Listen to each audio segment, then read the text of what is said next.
ఏదైనా ప్రాబ్లం ఉంటే నాతో చెప్పు. బుక్స్ లాంటివి కావాలన్నా కూడా మొహమాటం లేకుండా అడుగు. నేను కొనిపెడతాను. రాబోయే ఎగ్జామ్లో మంచి మార్కులు వస్తేనే నువ్వు మెజిషియన్ అవ్వగలవనే విషయాన్ని మర్చిపోకు అని కన్సర్న్ చూపిస్తూ చెప్పగానే కృష్ణ ఏ ఎక్స్ప్రెషన్ లేకుండా బాబాయిని అలా చూస్తూ ఉండిపోయాడు.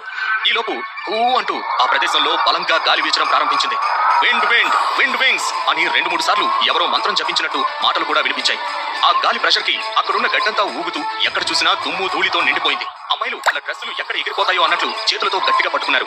ఇంత జరుగుతున్నా కృష్ణలో పెద్ద చలనం లేదు. ఎందుకంటే ఇది అతనికి అలవాటైపోయింది. కృష్ణ తన మనసులో మల్లికార్జున్ సార్ మళ్ళీ విండ్ ట్రైల్ మ్యాజిక్ ని యూజ్ చేస్తున్నారేమో, కానీ ఈసారి మోర్ ఇంపాక్ట్ చూపిస్తున్నారు అనుకుంటా, అందుకే ఎక్కువ మంది ఎఫెక్ట్ అవుతున్నారు అనుకుని గాలి వస్తున్న వైపు చూశాడు. అలా చూసిన కృష్ణ ఆశ్చర్యపోయి, దేవుడా అసలు ఏంటిది, చూడడానికి అద్భుతంగా అనిపిస్తోంది. గాల్లో ఎగురుతున్న పర్సన్ మల్లికార్జున్ సార్ కాదే, మరి ఎవరతను? సిల్వర్ కలర్ కాస్ట్యూమ్ వేసుకున్న అతని వెనుక పంజరంలోని పావురానికి ఉన్నట్టు వింగ్స్ కూడా ఉన్నాయేంటి?